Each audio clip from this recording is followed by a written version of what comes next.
So I think just to start with, it's really just good to kind of put a bit of a context. So it's about being fully aware of what is happening at the present moment. So you hear about that a lot. It's all about kind of bringing us into the present without judgment or attachment. A few things, misconceptions, not a religion, okay? You don't have to always do meditation. It's a way of life, but meditation does help. So you can do that. It's supported by a lot of research now and neuroscience, and it's real mainstream now in medicine. We're using it a lot. And you can actually just do it through exercises all the time, or it's a different way of looking at things. But ideally, it's both. It's both exercises and changing your lifestyle so that you can actually look and think differently. So the basic principles of mindfulness are that focusing on the present, the non-judgmental and compassionate. So you're not judging yourself. You're not judging others when you get that in. You're accepting things as they are. So think of those negative thoughts as they come in. Those ones where you constantly get them. You're really irritated by someone. You're really annoyed by that person's comment. You're really beating yourself up because you've made a mistake. And you think, I'm always making mistakes. I'm hoping. You're just accepting those. You're not judging yourself on those. That's a real key thing. So you're open-minded, you're creative, you're non-reactive. You don't suddenly jump down yourself and to say, I've got to sort that out. Being aware of your body is at that moment of getting you to present, and being aware of the senses around you also ties you to the present.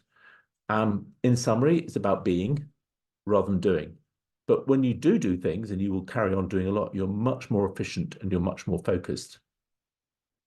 And ideally, those stresses in your life at the moment, if your coping isn't great, they become a threat. That's what a threat is. That's why you get stressed. It's when you perceive you can't cope with it.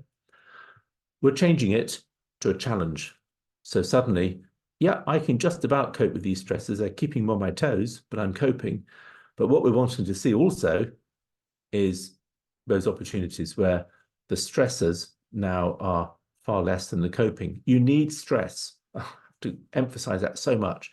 Our bodies absolutely need stress. Without stress, you become really quite depressed and bored, and people find themselves really without any purpose, and it's a miserable place to be. You can get quite depressed when you don't have any stresses in your life. So we do need them. We just need to be able to cope with them.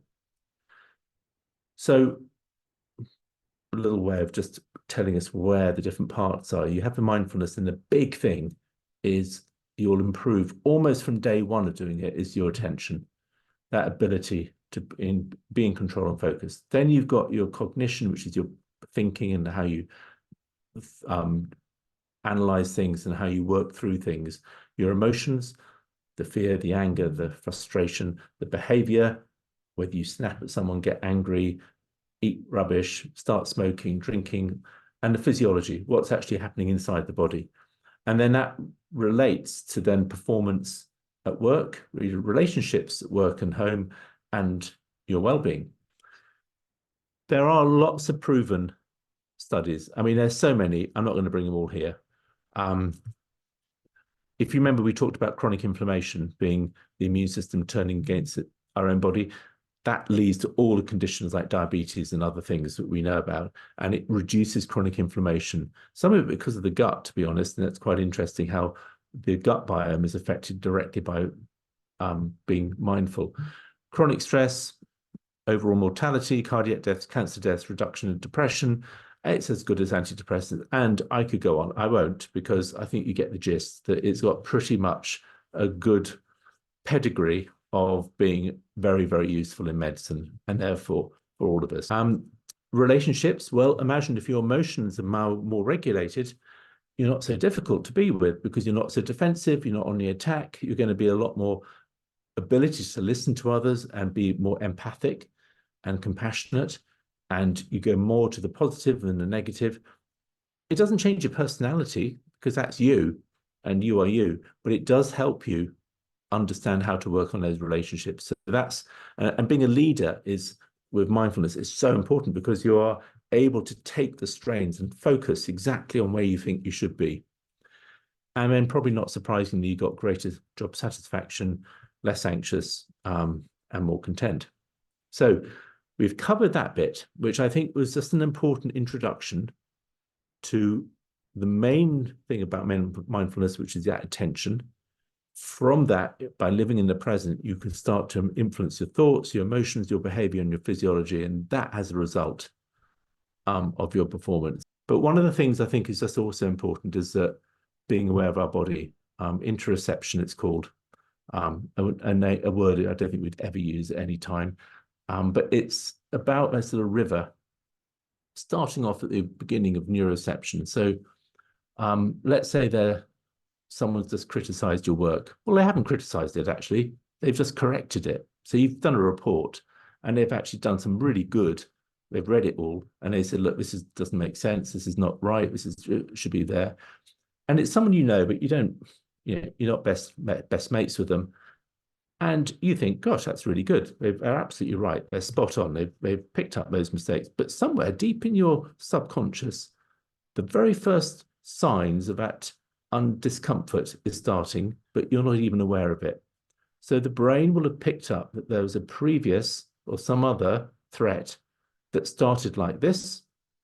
Could have been at school, from a school teacher, or a parent, or something like that. And it's sent out a message to the brain to start to throw out some adrenaline to prepare yourself, because the brain thinks this is a threat. So without you even realizing it, that's happened. That's called neuroception. The perception is you might start to feel your heart starting to go a bit faster. You might start to feel a sense of annoyance, and you might start to feel that you're starting to tense up a little bit. That's the perception. Now, if you're not tuned in, you won't feel that, because you're just not in touch with yourself. Now you're getting into a state of annoyance, state of irritation. But there's also a state of irritation because they've been perfectly reasonable, very polite in doing it, and yet you're still being a bit annoyed by it. So now you're not just is the person, but you're actually worried about yourself. Then your feelings start to come through. I feel really annoyed. I feel really angry. I'm really frustrated, irrational. So I'm irrational as well. So I'm both complaining about this person's approach to me, which I shouldn't be, because they've done a really good job. And now I'm feeling irrational. And then my behavior is I start to say, oh, I start to be stupid. I chuck the paper on the floor, I walk out, I say something silly, and yet in your mind you think, why am I doing this? Why am I doing this? Because this is not me. And then there's a story that unfolds right from the start to the end. And that story will have an origin somewhere way downstream. What we're saying here, and sorry, I've taken that as a little bit length, is that sometimes it's only when we get to our feelings or behavior that we're actually aware something's happened. With mindfulness, it takes you right back to that perception, probably not a neuroception, but can be, where you start to really sense that your body's changing. And that will be the first time. And then you can interrupt it, you can intercept it way before that. And so you get nowhere near the behavior because you're accepting it now. It is a problem. It was a thing in the past. You're not trying to bash it down or ignore it or anything. You're just going to accept it. And the more you accept it, the less of a control it will have over you. If you slow your breathing down, if you're anxious, if you slow your breathing down, it tells the body that everything's okay, even if it's not. So it's a different way around to what was always thought. But if you are not anxious, but your breathing rate goes up because of adrenaline, it creates anxiety. It's not the anxiety that creates the breathing that going up. It's the adrenaline that does that. And then the sense of anxiety is a consequence of the impacts of adrenaline. So if you slow your breathing down, your anxiety can sometimes be reduced. In fact, it always can be reduced to a limit. And then, when you have a pint in the bath, which this guy is, savor every moment, start to understand what the taste is and what the temperature and all of those things. So you start to get your senses and your own, everything you're doing, you're bringing yourself back to the present and you're helping to focus. And there's negative thoughts as well. You let through. You make sure you understand about the body, you stretch, you move the muscles, you actually make sure that every part of the body. And then the more you do that, the more that neuroception and perception can be picked up well before it starts to cause problems. And then you need to get out of that routine. Why can't we do this every, not every evening, but why can't we just do something spontaneous that we don't normally do? Are we in a routine that's now controlling us, or have we got control over the routine? How do we break it? Because the minutes and hours and days are going past, and we're still doing things that we've probably been doing for a long time. And as you probably would tell, I'm always going to say, just go for a walk, because it's got everything. That's what we're designed to do. You can get the sensations, you can get the feeling of the body, you can let your thoughts go through, you can be mindful, you can do all of that in a walk. And it doesn't feel perhaps so difficult as being still with your eyes closed if you want to do that. But all of those things are all there. And then this is the hard bit. Those thoughts are untrue very often, but they're coming into their mind and they're delivering messages that we react to, and we get our emotions and we change our behavior. Those stormy clouds of those painful thoughts, we've got to now just accept them and let them in and look at them and understand them, not fight them.